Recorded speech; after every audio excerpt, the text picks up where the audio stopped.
असम में Sukhoi Su-30 MKI crash में शहीद हुए 28 वर्षीय फ्लाइट लेफ्टिनेंट पूर्वेश दुरागकर और अनुज शर्मा का अंतिम संस्कार शनिवार को उनके गृहनगर में पूरे सैन्य सम्मान के साथ किया गया। इस दौरान एक तस्वीर जिसने सभी को रोने पर मजबूर कर दिया, वो थी अनुज शर्मा की मंगेतर की, जो खुद एक एयरफोर्स अधिकारी हैं। हाथ में अनुज की तस्वीर, आंखों में आंसू, लेकिन चेहरा संयमित। शायद यही फौजी होने का मतलब होता है, दिल में दर्द लेकिन देश के लिए गर्व भी। यह दृश्य वहां मौजूद हर व्यक्ति के दिल को छू गया, क्योंकि यह सिर्फ एक शहीद की विदाई नहीं थी, बल्कि अधूरी रह गई एक मोहब्बत की कहानी भी थी। रुमाल से आंसू पोंछती, लेकिन जैसे ही अनुज की तरफ देखती फिर से रोने लगती। वहीं दूसरी तरफ अपने जवान बेटे को खो चुके रेलवे से रिटायर्ड पिता रविंद्र दुरागकर, जिनका बेटा पूर्वेश देश के लिए शहीद हो गया। रविंद्र दुरागकर ने भारी मन से बताया कि उन्होंने बुधवार को ही अपने बेटे से बात की थी। गुरुवार सुबह जब ग्रुप कैप्टन का फोन आया तो उनके पैरों तले जमीन खिसक गई। और देश के प्रति बहुत ज्यादा बहुत ज्यादा लगाव था उसको, और जो भी अभी घटनाएं चल रही है पूरी दुनिया में, उसके ऊपर भी वो कभी कभी बातें करता था कि हम लोग जो फोर्स में काम कर रहे हैं तो ये फोर्स का जो इम्पोर्टेंस है वो वहाँ पे शामिल होने के बाद ही समझ में आता है।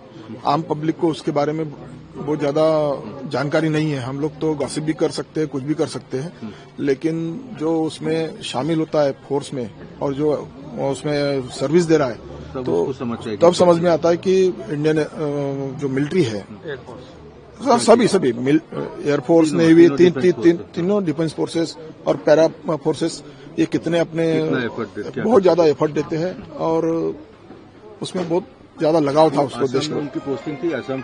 अनुज शर्मा के पिता आनंद शर्मा भारतीय सेना में सूबेदार के पद से रिटायर्ड हैं।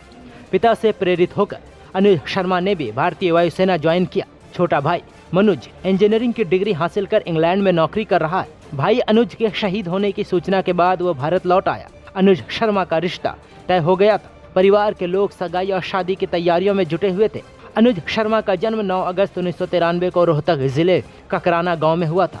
आपको बता दें कि भारतीय वायुसेना के फ्लाइट लेफ्टिनेंट पूर्वेश और स्क्वाड्रन लीडर अनुज एक Su-30 MKI विमान के प्रशिक्षण मिशन पर थे, जब जोरहाट एयरबेस से उड़ान भरने के कुछ ही समय बाद विमान लापता हो गया। ये विमान लगभग 60 किलोमीटर दूर दुर्घटनाग्रस्त हो गया, जिसमें दोनों की मौत हो गई।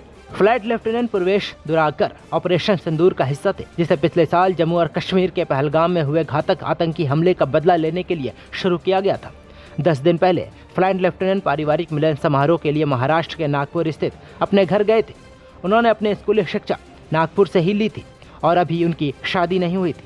उनके परिवार में माता पिता और एक बहन जीवित है, जो अमेरिका में रहती है। सुखोई 30 MKI इंडियन एयरफोर्स के frontline multi role fighter aircraft में से एक है और ये इंडिया की पूरी एयर डिफेंस कैपेबिलिटी का एक जरूरी हिस्सा है। सुखोई 30 MKI एयरक्राफ्ट से जुड़ी घटनाएं पहले भी हो चुकी है। अगस्त 2019 में एक IAF सुखोई 30 MKI एक रूटीन ट्रेनिंग मिशन के दौरान असम के तेजपुर के पास धान के खेत में क्रैश हो गया था। दोनों पायलट सुरक्षित निकलने में कामयाब रहे और बाद में उन्हें बचा लिया गया।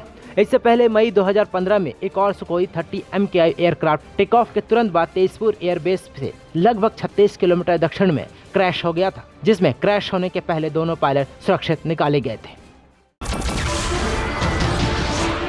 नमस्कार, मैं हूं मानक गुप्ता। अगर आपको हमारा ये वीडियो पसंद आया हो तो इसे लाइक और शेयर जरूर करें, और हाँ, हमें सब्सक्राइब और फॉलो करना ना भूलें, ताकि आप देश और दुनिया की कोई खबर मिस ना करें। तो जुड़े रहिए हमारे साथ और देखते रहिए न्यूज़ 24।